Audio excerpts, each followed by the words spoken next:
আসসালামু আলাইকুম ভিউয়ার্স, কেমন আছেন সবাই? আশা করি সবাই অনেক অনেক ভালো আছেন। Welcome back to my channel. তো ফিরে আসলাম আজকে একটা ফিশ আইটেম নিয়ে। আর আজকের ফিশ আইটেমে থাকতেছে কই মাছ ভাজি এবং সেটা হচ্ছে ফ্রোজেন।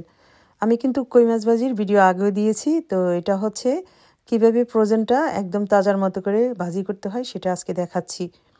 আমরা যারা বাইরে থেকে আমাদের পক্ষে সম্ভব হয় না তাজা মাছ খাওয়ার, তো এটা আমি রান্না করার পরে খাওয়ার পরে মনে হয়েছে একদম তাজা মাছের মতো। তো সেই জন্যই আমি এই ভিডিওটা আপনাদের সাথে শেয়ার করতেছি। এত মজা লেগেছে। আমি আসলে কই মাছ খুবই পছন্দ করি না, কিন্তু এবার ট্রাই করেছি। তো চলুন শুরু করা যাক। এখানে আমি যে মাছের প্যাক কিনে নিয়ে আসছি সেই প্যাকে ছিল 6টা। তো 6টা কই মাছের যে মাথার দিকের অংশটা সেটা আমি অলরেডি কেটে ফেলে দিয়েছি। তারপরে এইভাবে আঙুল দিয়ে দেখাচ্ছি। এটার ভিতরের যে অংশটা সেটাও আমি তুলে ফেলে দিয়েছি। তো মাছের মধ্যে যে আঁশ ছিল সেটা ভালোভাবে নাইফ দিয়ে ক্লিন করে তারপরে কয়েকবার ধুয়ে নিয়েছি লবণ পানি দিয়ে। ধুয়ে নেওয়ার পরে মাছটা পানি জড়িয়ে এখন মাছগুলোকে আমি নাইফ দিয়ে একটু অ্যাঙ্গেল করে কেটে নিচ্ছি। এতটুকু ডিপে কাটতে হবে যেন মাছের মধ্যে যে মশলা দেবে সেটা দেওয়ার পরে যেন মাছের যে ভিতরে যেন মশলাটা ভালোভাবে পৌঁছায় এবং লবণটা যেন ভালোভাবে পৌঁছায়। তো ছুরি দিয়ে কেটে নেওয়ার পরে এখন আমি ম্যারিনেট করব। প্রথমে আমি দিয়ে দিলাম স্বাদ মতো লবণ। লবণ দেওয়ার পরে দিয়ে দিলাম আদা রসুনের পেস্ট প্রায় হাফ চামচের মতো। তারপরে আবার দিয়ে দিলাম এখানে শুকনো অনিয়ন পাউডার এবং গার্লিক পাউডার। তারপরে দিয়ে দিচ্ছি হলুদের গুঁড়া আধা চামচের থেকে একটু বেশি, তারপরে মরিচের গুঁড়া আধা চামচের থেকে একটু বেশি। জাস্ট এইটুকু দিয়ে প্রথমে আমি মাছটা ম্যারিনেট করে নিচ্ছি। হাত না লাগিয়ে এভাবে স্প্যাচুলা দিয়ে আমি নেড়ে চেড়ে তারপরে মশলাটা মাছের সাথে ভালোভাবে মিক্স করে নিলাম। তারপরে মাছটা আমি 15 থেকে 20 মিনিটের জন্য রেখে দিব। কমপক্ষে 15-20 মিনিট বা 30 মিনিট এভাবে রেখে দিলে কিন্তু মাছের মধ্যে যে লবণটা সেটা কমপ্লিটলি ঢুকে। তো যাই হোক, মাছটা ম্যারিনেট করে রেখে দিয়ে দিলাম। আর এরই ফাঁকে যে সময় আছে সেই সময়ের মধ্যে আমি মাছ ভাজার জন্য এখানে একটা টমেটো কেটে নিলাম, তারপরে কয়েকটা কাঁচামরিচ ছোট ছোট কুচা করে নিলাম।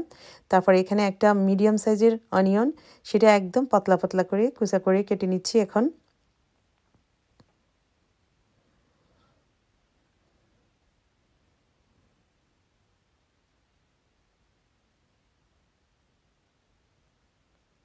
তো পেঁয়াজটা আমি কাটার পরে প্লেটে তুলে নিলাম। তারপরে এখন এর ফাঁকে আমি রসুনও কেটে নিয়েছি, সেটা পরবর্তী দেখাবো। তো এখন আমি মাছটা ভাজবো।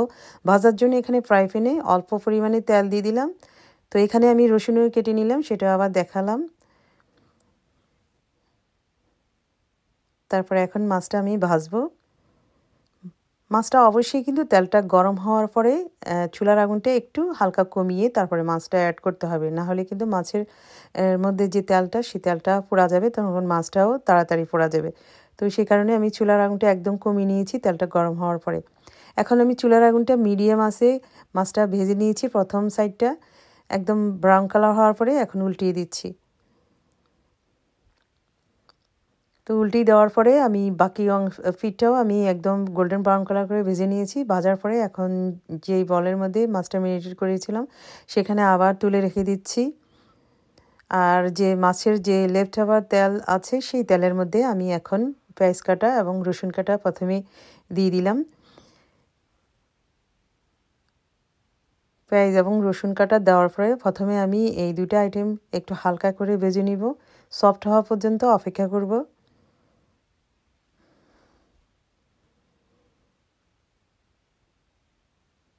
তো আমার এখানে আরও একটু তেল লাগবে, আমি এখন আরও এক্সট্রা তেল অ্যাড করে দিব একটু পরে।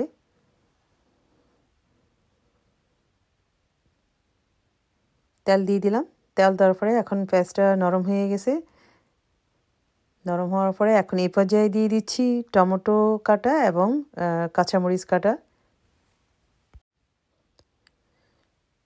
টমেটো এবং মরিচ কাটা দেওয়ার পরে তারপরে আরও কতক্ষণ হালকা ভেজে নিচ্ছি। তারপর দিয়ে দিলাম একটু স্বাদ মতো লবণ। লবণ দেওয়ার পর এর মধ্যে আমি হলুদের গুঁড়া, মরিচের গুঁড়া, তারপরে হালকা একটু ধনিয়া জিরার গুঁড়া দিয়ে দিলাম। তারপরে এখন সামান্য একটু পানি দিয়ে দিব। সামান্য একটু পানি দেওয়ার পরে এখন কভার দিয়ে আমি গ্রেভিটা কষিয়ে নিলাম। তো একটু কষানো হওয়ার পরে নেড়ে চেড়ে দিচ্ছি। তারপরে আরও কতক্ষণ কষাতে হবে। আমি মাছ যেহেতু বিভিন্ন রকমের মশলা দিয়ে ম্যারিনেটেড করে ভেজে নিয়েছি, তো যার কারণে এই গ্রেভির মধ্যে খুব বেশি মশলা দিনে হালকা মশলা দিয়ে তারপরে ভালোভাবে মশলাটা কষিয়ে নেওয়ার পরে এখন আমি কই মাছগুলো একটা একটা করে অ্যাড করে দিচ্ছি।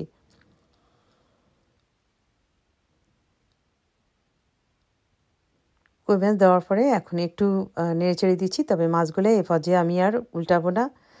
কই মাছ দেওয়ার পরে তারপরে এখন কভার দিয়ে দিব। সুন্দর একটা কালার আসছে, তো আরও কতক্ষণ কষিয়ে নিলাম। এখন শুধু পানিটা শুকানোর জন্য অপেক্ষা করতেছে, আর যতক্ষণ পর্যন্ত তেল না দেখা যায় এভাবে পানিটা শুকিয়ে নিতে হবে, তাতে করে কই মাছ ভাজাটা খেতে মজা হবে। তো ভাজা শেষ হওয়ার পরে এখন মাছগুলো একটা প্লেটের মধ্যে তুলে নিচ্ছি। ঠিক এরকম অল্প বা যেটা অল্প মশলা দিয়ে যদি কই মাছটা ভাজা করেন তাহলে কিন্তু খেতে খুবই সুস্বাদু। মাছের মধ্যে অতিরিক্ত মশলা দিলে আসলে মাছ খেতে ভালো লাগে না। অনেক মাছের মধ্যে অল্প মশলা দিয়ে খেতে বেশি মজা। তো এই মাছটা বিভিন্নভাবে কিন্তু রান্না করা যায়, কিন্তু আমি যেভাবে রান্না করেছি আমার কাছে এটাই মজা লেগেছে, যার কারণে আপনাদের সাথে শেয়ার করতেছি। আশা করি আপনারা বাসায় ট্রাই করতে পারেন। তো আজকে ভিডিওটি পর্যন্ত, ইনশাল্লাহ নেক্সট টাইম অন্য একটা ভিডিও নিয়ে আসবো। আল্লাহ হাফেজ।